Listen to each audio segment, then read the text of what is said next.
Okay, balancing redox reactions. This was covered in your Chem 1A class, or it was supposed to be covered in your Chem 1A class. I do not expect you to remember how to do this. And it's in this chapter, so we're going over it again.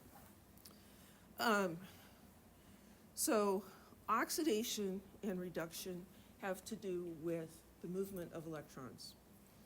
And one way to remember which is oil rig. So oil, so O, oxidation, is loss of electrons. Oil. Oops. Reduction is gain. Oil rig. One way to keep it straight. And in this chapter, like several other places in chemistry, there's a lot of two things that go together, and they have to be paired up, but it's really easy to pair them up wrong. Like when this goes up, this goes up. Or was it when this goes up, this goes down? I don't remember, right? So you know that oxidation has to do with losing or gaining electrons, but you can't remember which one. Oil rig. Oxidation is loss. Where these terms really came from was looking at oxidation states or gaining oxygen, which is really an OChem thing. But when something undergoes oxidation, it has an increase in the oxidation state. If you have a reduction, you have a decrease or a reduction in the oxidation state. The oxidation state goes up for oxidation, it goes down for reduction. So here we have an example. We have elemental calcium, and over here, this is an ionic compound, we have calcium ions. So how does a calcium atom become an ion? It loses 2 electrons. Well, what do we call losing electrons? Oxidation. So here, the calcium is being oxidized. Its charge is going from 0 to +2. For calcium, its charge and its oxidation state are the same. Oxidation state's going from 0 to +2. What's not so obvious here is with the water and the hydrogen and the oxygen. So the oxygen has a -2 oxidation state on both sides, and the hydrogen has a +1 here, has a -1 there, and it has, I'm sorry, that's a +1. It's a +1. Still +1, but then it also has some that go to 0. How do you get a hydrogen? Now, is this an ion? No, it isn't. So you can't really talk about, well, the charge changed and electron was completely transferred. That's not really appropriate. But we can say that electron density shifted, right? If you pulled a water molecule apart, would the hydrogen be positive or negative?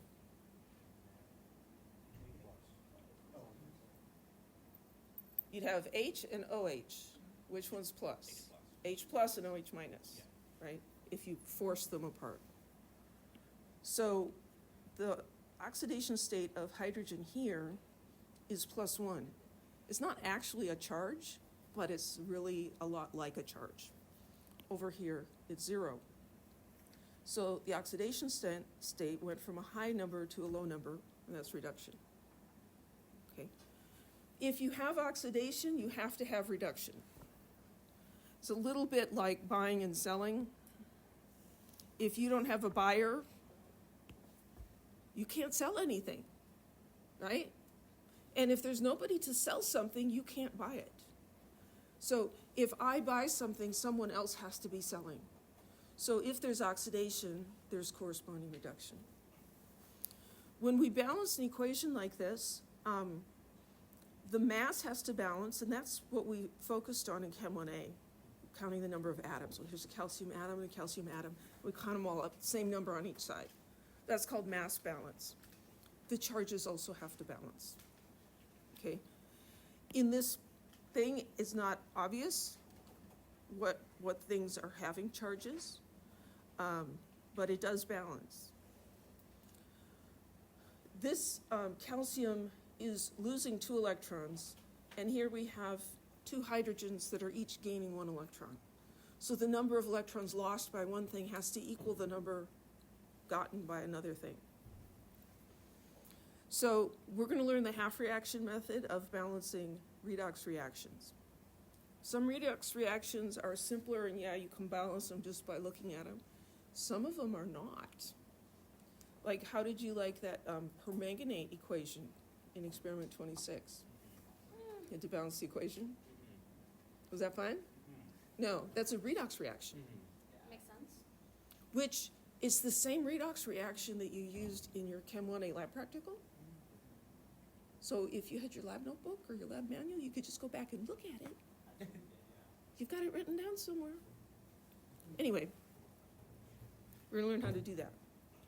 First, we have to review oxidation states. Oxidation states really, most of the time, if there's ion charges involved, they're very closely related to the ion charges. And the reason that we use them at all is when we have nonmetals without charges. This helps us to keep track in a much simpler way of who likes the electrons better. So these rules, you write them all out. It sounds super confusing, just like a game. You read the instructions and you're like, I don't think I want to play that game. But then you see your friends playing it and you watch, oh, well, that doesn't seem so hard. That looks fun, right? So hopefully I can get you convinced that maybe it's not so bad at least. So free elements have an oxidation state of 0. So sodium, element, 0. What's the charge on that? Na. 2+. I don't see any charge written on it. Oh. I didn't say what charge would it have as an ion. What charge does elemental sodium have? 0. All elements have 0 charge, right? Iron, an iron nail. Is that +3 or +2? No, it's 0. It's iron. So here, for free elements, the oxidation state matches the charge. Monatomic ions, oxidation states equal the charge. So here, what charge does sodium have in an ionic compound?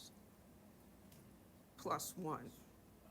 So here in sodium chloride, its oxidation state is +1, which is the same as its charge. Chlorine here is an ion that's just a single atom. What's the charge on the chloride ion?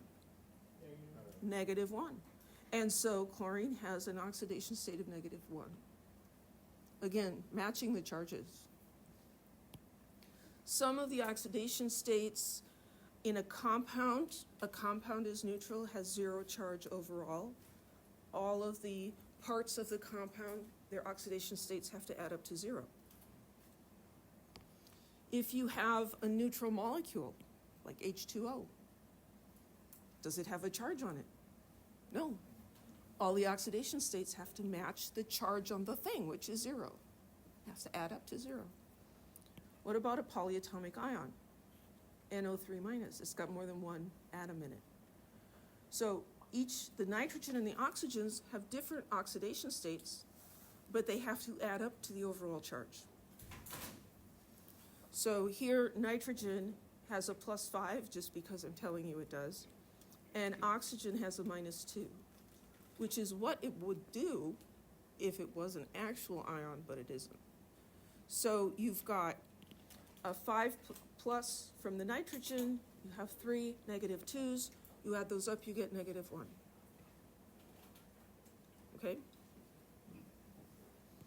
In compounds, metals have positive oxidation states. In compounds, metals are ionic and they have positive charges, right? So that's just like all the same as charge. This is the only thing that's different. What about the nonmetals? So we can have nonmetals reacting and it can still be an oxidation-reduction reaction. And without oxidation states, it's really hard to figure out what's going on because you can't say, well, this is going from 0 to +1. There's no changes in charges. It's a shift in electron density, which is not at all obvious. So this table, nonmetal and oxidation state, is what we need to be able to remember. And that doesn't look very nice, does it?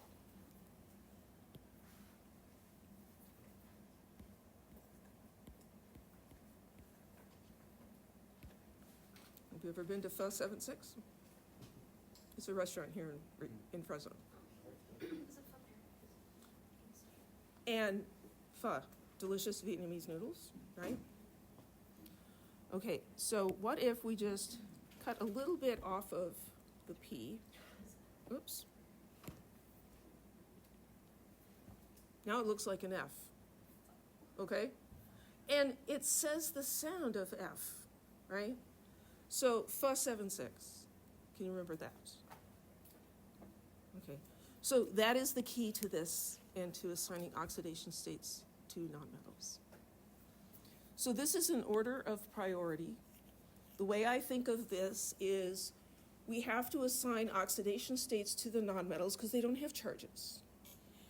And the oxidation state that they would pick if they could is the same as the ion charge they would have if they were ions. So if fluorine is an ion, what's its charge?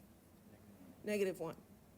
So if you say, hey, fluorine, what would you like your oxidation state to be? -1, just like my charge if I'm an ion. I'm not an ion, but I like that. Hydrogen, as an ion, what's its charge? +1. Oxygen is an ion, what's its charge? -2. Group 5A elements, this is like nitrogen, what's their charge? -3. These are the charges that these elements have when they become ions. We know all of those already. So all we have to do is remember the order. PHO 765. Pho 765. So we have to add a 5 on here, but that's just, counting backwards. So if you have multiple nonmetals, you go through Pho 765. Is there fluorine? No. Hydrogen? Okay, hydrogen gets its first choice. Now, is there oxygen? No. Group 7? Oh, then group 7 gets to choose. And if you've got a whole bunch of different elements, you go through this list, and then whoever is last has to make up the difference. Because the overall charge is 0, and so the overall sum of the oxidation states is 0. So kind of an example of that is carbon tetrachloride. So carbon and 4 chlorines. So to predict oxidation states in there, we go Pho 765. No fluorine, no hydrogen, no oxygen. Oh, chlorine's group 7. What does it want to be? -1. And there's 4 of them.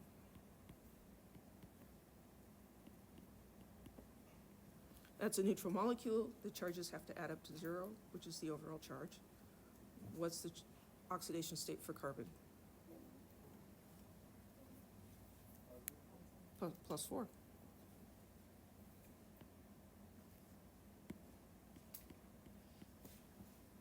Because that's what makes it add up. Any questions?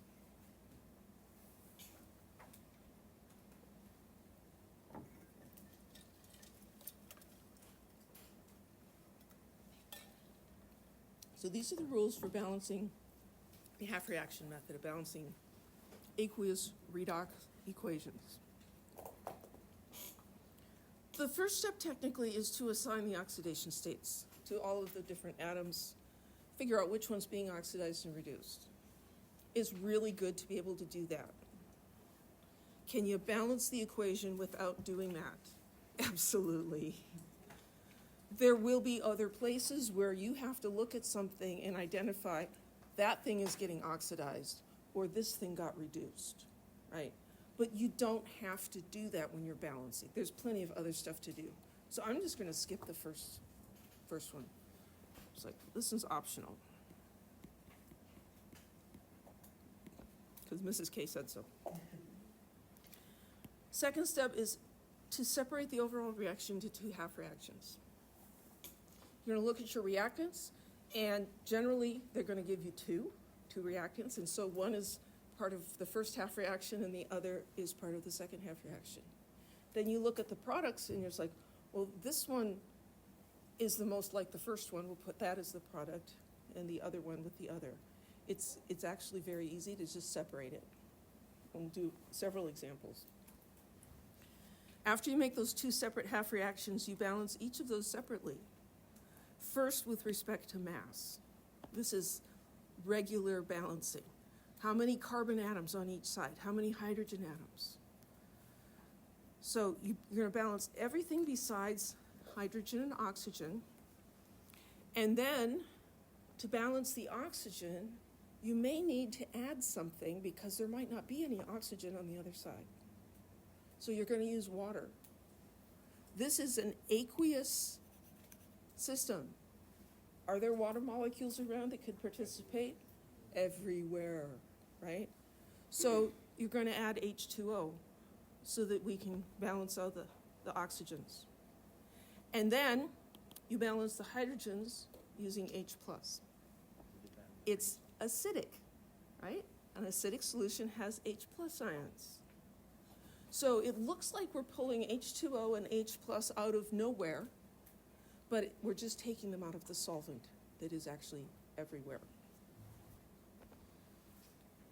Then you balance with respect to charge.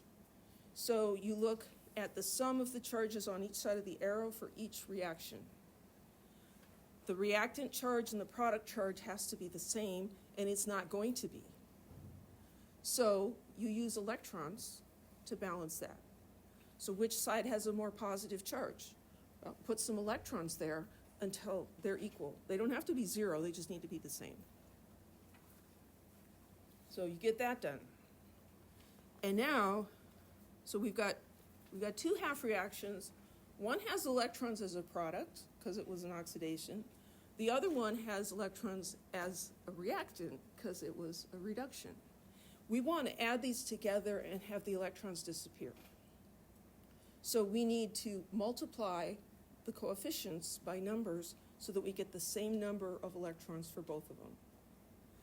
Then we add the two equations together.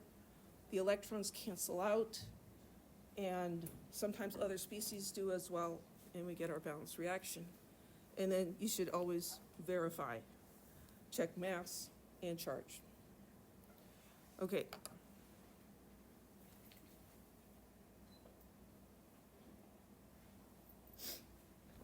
Examples. So this is like a short list of the instructions because you probably don't have them memorized yet. So balance this redox reaction. We could assign it oxidation states, but we don't feel like it, so we're not going to. What's the oxidation state of Al? 0. How about Cu2+? +2. How about Al3+? +3. How about Cu? 0. Yeah. Well, on this one, it's super easy. So if you want to ask that on one of the more complicated ones, we'll do it. But only if you ask, because otherwise I won't. So we have two reactants, aluminum and copper ion. So I'm going to separate them. Put one for the first one for the second one. It doesn't matter if you put copper on the top and aluminum on the bottom. It doesn't matter. So then you look at the products, Al3+. Well, could you possibly get copper ions to turn into aluminum ions? That's ridiculous, right? The aluminum ion needs to go with the aluminum reactant. So we'll put it there. And then the copper has to go with the copper reactant, right? They just match up nicely. So we're going to look at balancing with respect to mass. This one happens to be already balanced. There's one aluminum and one aluminum, one copper and one copper. No oxygens, no hydrogens, so we don't have to mess with that. Now we balance with respect to charge. On this side, we have 0 charge. On that side, we have +3 charge. We need them to be the same, and all we can do is add electrons to one side or the other. So this side is more positive. If we add electrons, that'll bring that down. So we want to bring this +3 down to 0, so I'm going to add 3 electrons. And now the charges on the right add up to 0, and the charges on the left add up to 0. So what do we need to do in the second half reaction? We need 2 electrons, and they're going to be on the other side this time, because this is the more positive side. You'll always end up with electrons as a product in one of them and a reactant in the other one, because one's oxidation and one's reduction. So I balanced for charge. Now we need to make the number of electrons equal, because you can't have this reaction giving off 3 electrons and this one only taking 2. Where does the other electron go? There's no SPCA for electrons, right? There's no foster care or anything. So if you lose electrons, you have to have somebody who's going to gain those electrons. So this can't work. We need these numbers to be the same. So we're looking at least common multiples, right? 6. So I can multiply 3 by a number to get 6, and I can multiply 2 by a number to get 6. So that's what I'm going to do. So I'm going to take this top reaction and multiply by 2, and take the bottom one and multiply by 3. I'm going to do it to all the coefficients, because we just got it all balanced. We don't want to mess it up.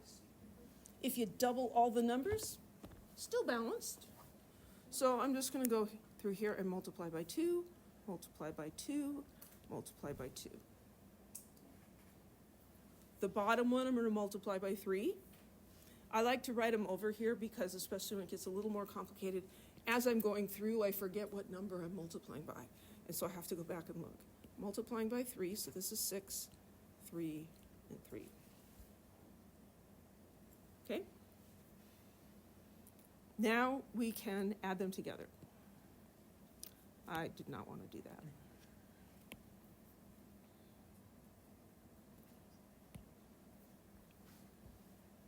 So we're going to add these together.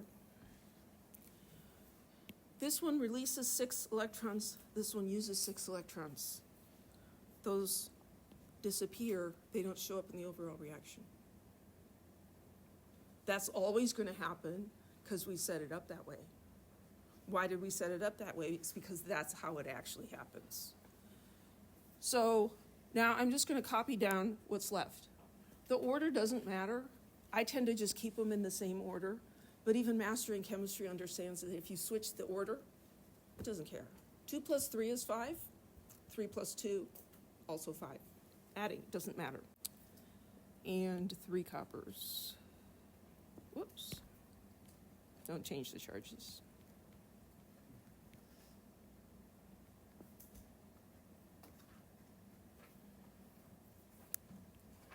2 aluminums. And 3 coppers.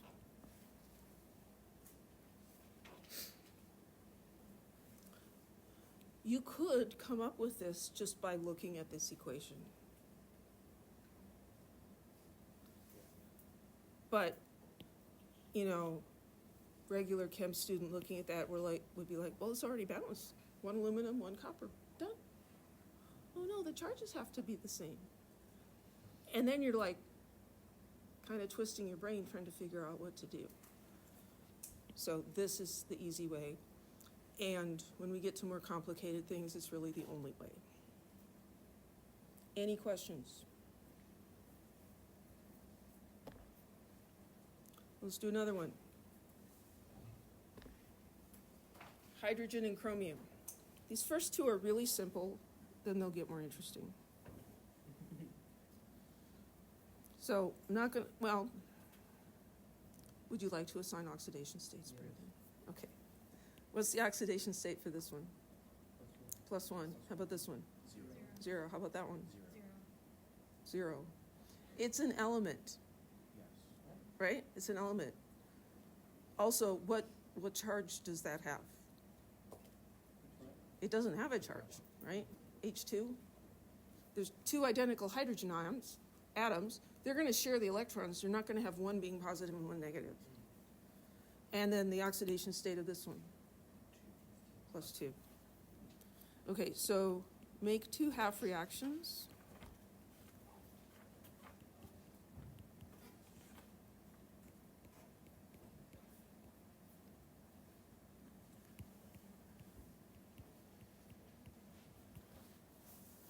So you make 2 half reactions.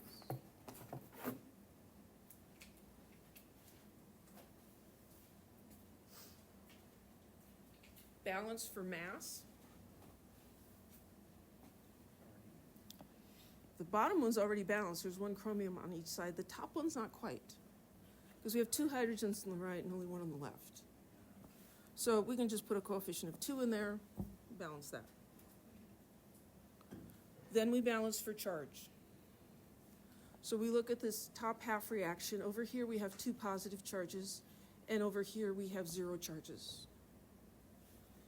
This side is more positive. I need to add electrons to bring it down to match the other one. How many electrons? Down here, this side's +2, and that side's 0. How can we fix that? Okay, let's do this one. We're going to do this one together, and then you're going to do the next one on your own.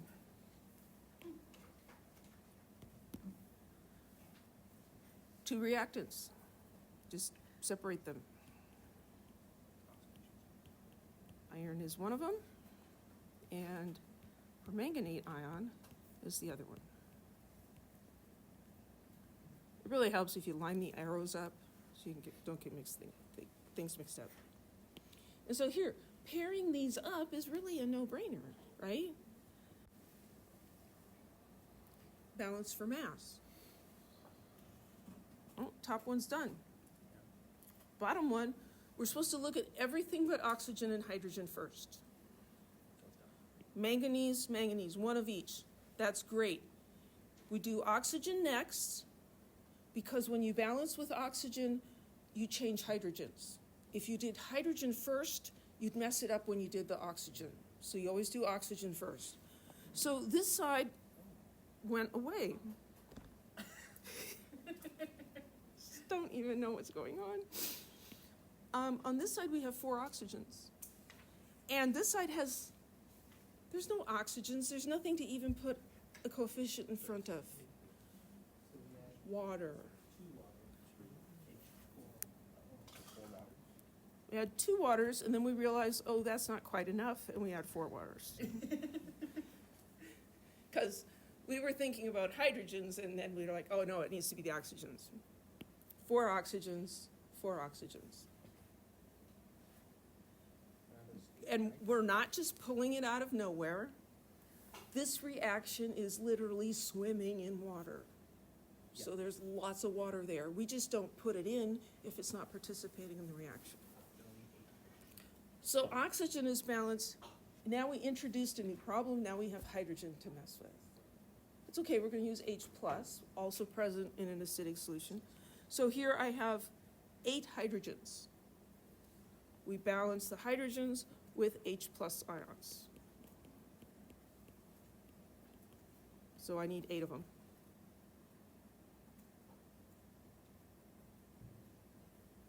Everybody okay with that? Now we balance for charge. The top one, we've got +2 and +3. We need to put electrons somewhere. What are we going to do? You know, we want to put 1 on the right.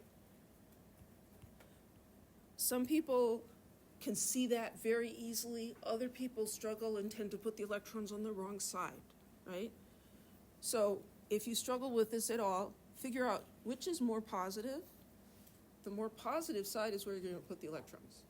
And the number is just to bring this overall charge down to this one. Now, down here, this is a little more complicated. And so you might want to actually write it down. So I have 8 hydrogen ions, that's plus 8 charge. And I have a permanganate ion, and that's minus 1. So altogether, I have plus 7. Over here, I have plus 2 and 0. Which side's more positive? The one on the left. How much more positive is it? Plus 5. So I'm going to add 5 electrons.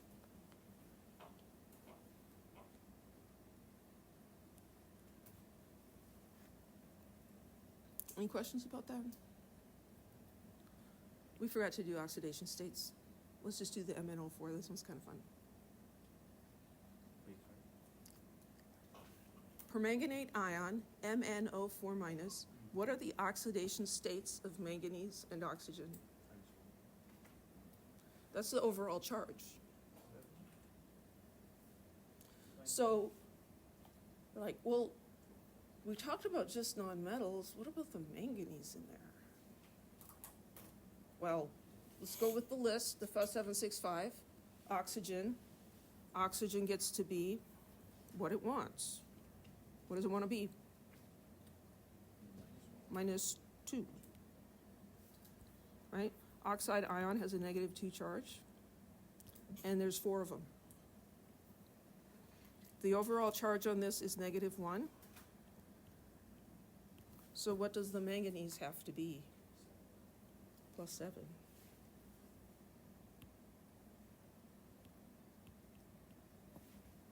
So in permanganate ion, manganese has a positive 7 oxidation state.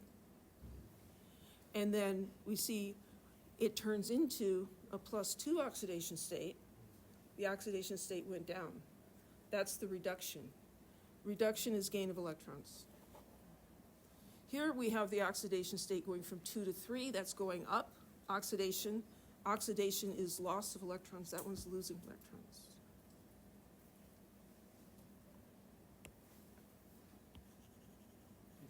Yeah. That equation you just erased? Yeah. We figured that out because of the 7. Yes, I figured this out from the Fe765. This metal in here, I mean, it is kind of weird, the metals that show up in polyatomic ions. But you can't really say it has a charge, right? Because it's bonded to the 4 oxygens, and altogether, the 5 atoms have a negative 1 charge. But oxygen has more affinity for the electrons, and so it's pulling electron density away from the manganese, even though they're not actual ions that are sticking together.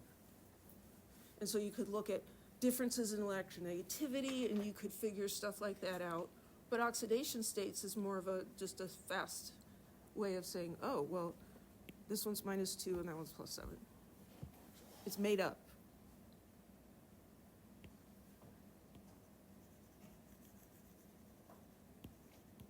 Just like all units are made up. And language is made up. What's the next step?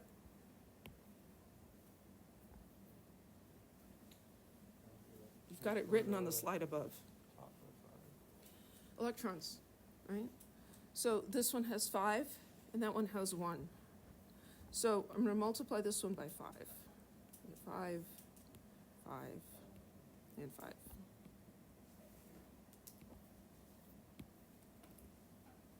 So the electrons are equal. Now we add them together. The electrons cancel out.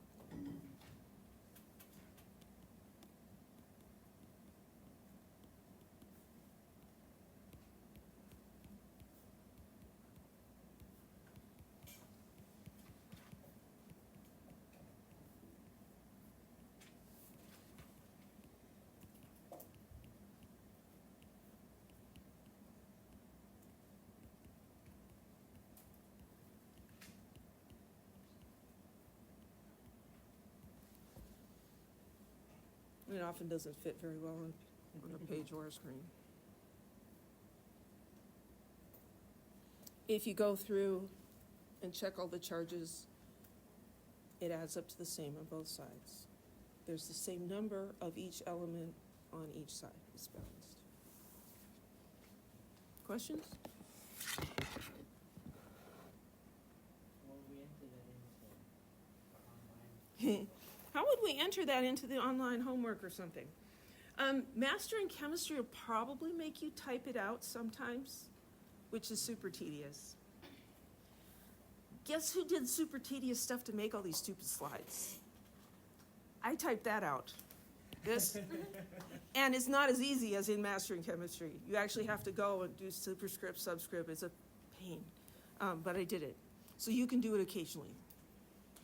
On an exam, how do you ask this on a multiple choice exam? You say, balance this reaction in acidic solution. What are the coefficients on hydrogen ion and Fe3+? And you give a combination of number choices. And the correct answer would be 8 and 5. If you haven't balanced the equation right, you'd only get the correct answer by guessing. So that's a good question. Could there be a question like this on the 4th exam? Absolutely. Yeah.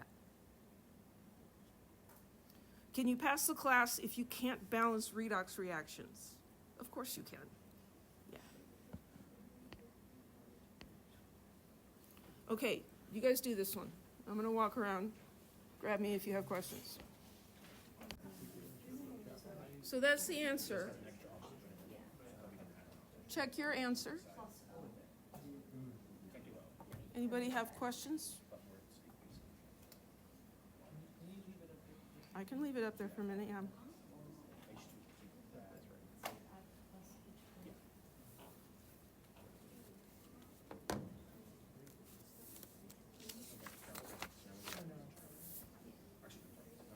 Questions?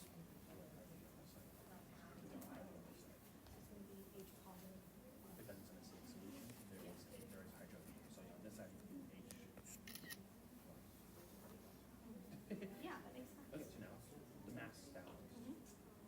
So now we balance the charges. So on this side are the charges mapped on this side. So this is the more positive side. Okay, so that was balancing things in an acidic aqueous solution. What if it's in a basic solution? The process is the same with one added step. So when you balance for mass, balance everything but hydrogen and oxygen, balance oxygen by adding water, balance hydrogen by adding H+. And then we think, oh wait, this is a basic solution. There's not going to be H pluses in it. So you're going to neutralize those H pluses. Whatever number of H pluses you have, you're going to add the same number of hydroxide ions. Because what do you get when you do that? Mm-hmm. If you had 2 hydrogen ions, you'd add 2 hydroxide ions and you'd end up with 2 water molecules. To keep it balanced, though, if you add 2 to one side, you have to add 2 to the other side. Okay? So let's do an example of that one. This one's in basic solution. Again, we're going to have 2 half reactions.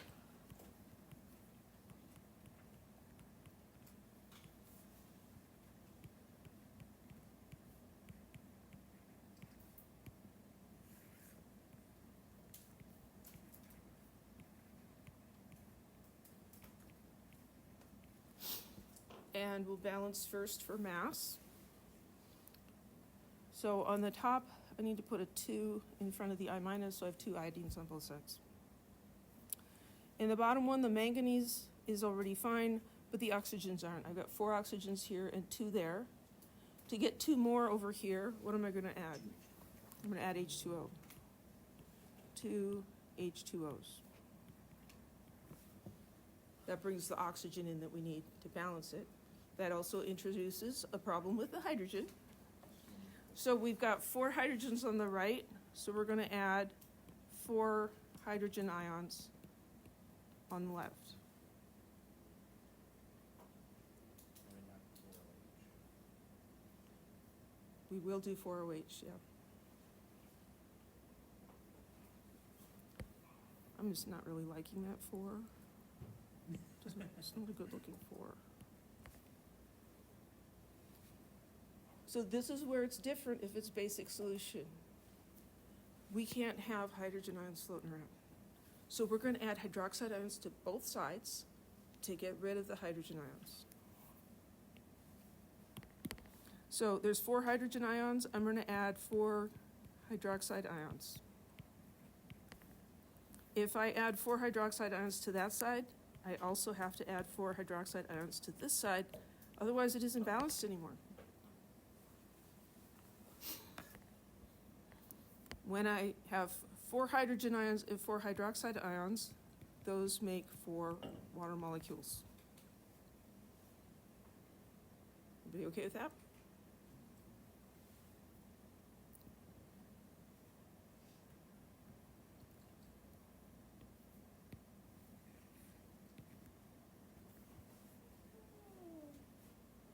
Okay. Somebody's going to ask me, well, can't you just balance it by adding hydroxide ions instead of hydrogen ions? No. It's hard because hydroxide has oxygen in it too. So then you end up messing up the oxygen and you've got the water. Everything has hydrogen and oxygen. It gets messy. So you do it with the H pluses first, and then you just add enough hydroxides to get rid of them. Okay. Charges. Up here I've got -2 on the left and 0 on the right. So down here, this is -1, and those are 0 and 0, and this is -4. This one's also 0. So I need to add 3 electrons.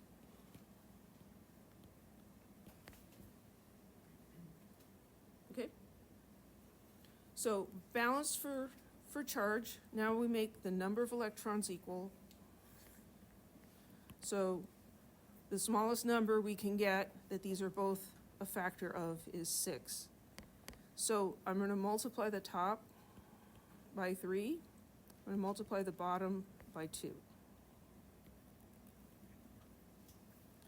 So 2 times 3 is 6. 1 times 3 is 3. 2 times 3 is 6. 3 times 2 is 6. 4 times 2 is 8. 2 times 2 is 4. 4 times 2 is 8.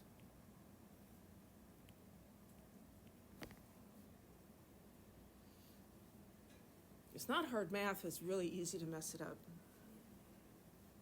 That's why I talk to myself as I do it, because, yeah. So before we did anything here, this was a -1, right? And then I had 4 hydroxides, which is -4. And so to make it the same on each side, I added 3 negative electrons to the left.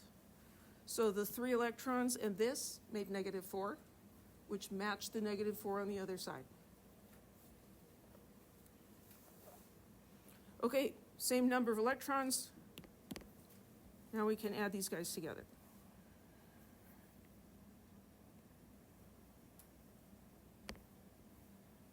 So the 6 electrons are going to cancel out.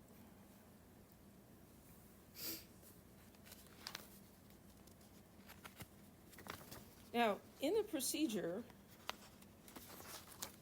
step 6 says, add the 2 half reactions together, canceling electrons and other species as necessary. So there's electrons on both sides. Is there anything else that's on both sides? Water, right? Got 8 waters here and 4 waters there. So let's take care of that. I could subtract 4 H2O from this side if I subtract 4 H2O from that side. 4 minus 4 gives me 0 H2Os.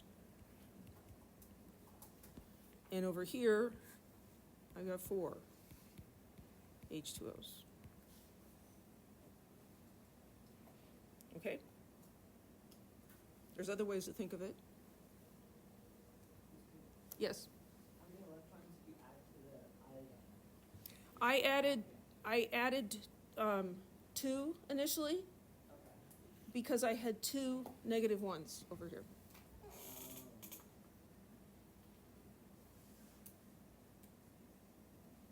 So instead of doing a ton of scribbling,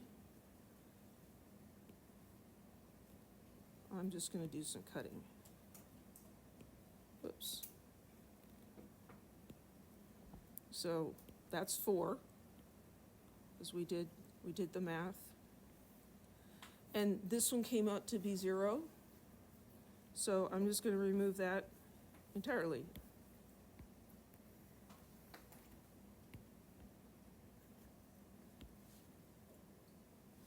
It simplifies things. You can do that at the very end as well. And this guy's kind of lonely over here. So I'm gonna move him in. Okay, nothing else is the same on both sides. So now I'm gonna write stuff down. 6 I minus 2 permanganate ions. 4 water molecules.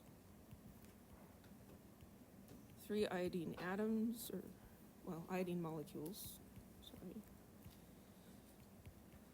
2 MnO2, and 8 hydroxides.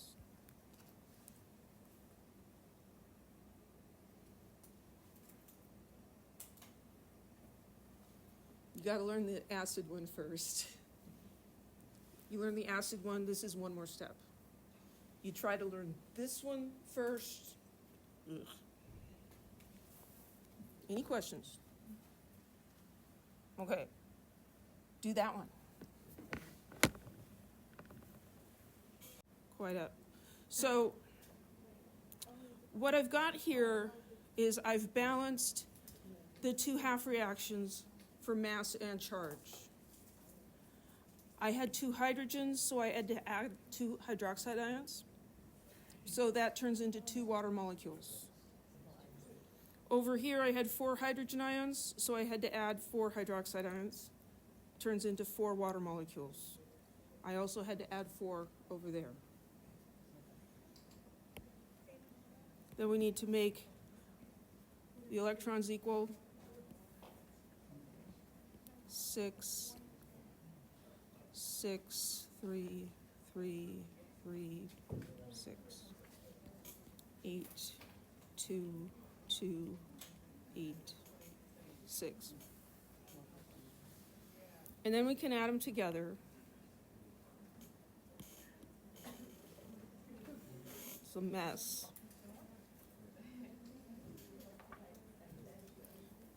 The 6 electrons cancel out.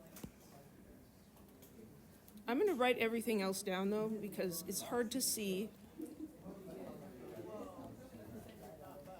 with the way it is right now.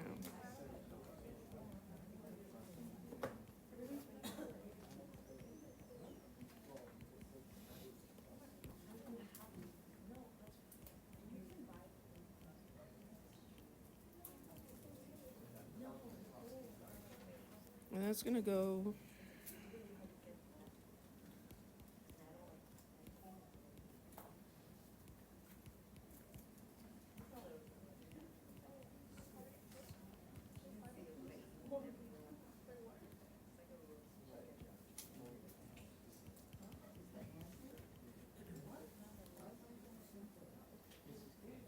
yeah. What step is that baby blue to be? That's balancing, getting the same number of electrons on both sides. Why is it 2 and not? Oh, I'm sorry. The blue is balancing for charge. So I had to add 2 electrons here to balance this one, and I had 3 electrons there to balance that one. The purple is making the numbers the same.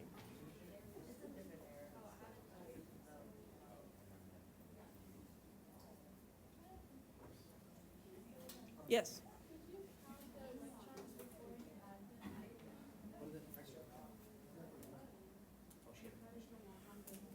Well, you mean, how did I decide? Oh, sure, yes.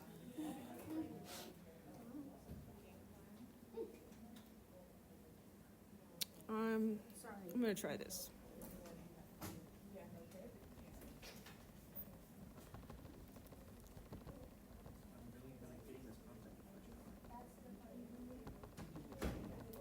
It's more, I'm understanding it more than most things.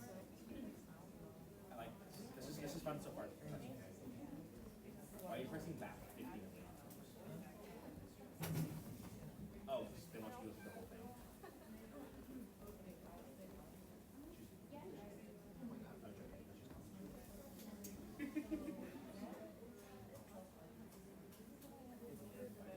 Well, no, that's.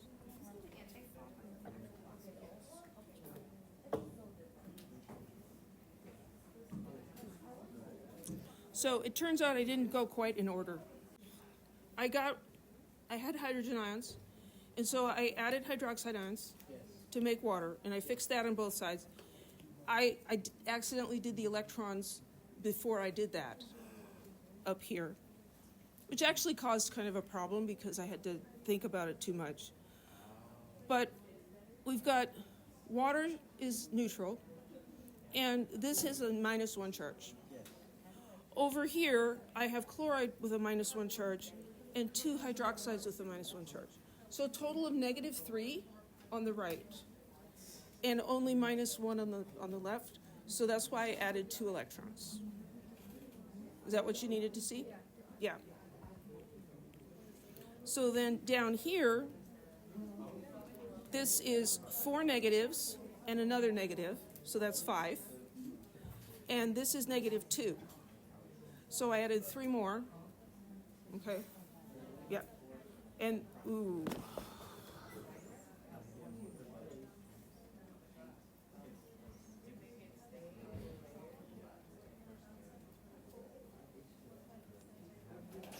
The rest of it disappeared.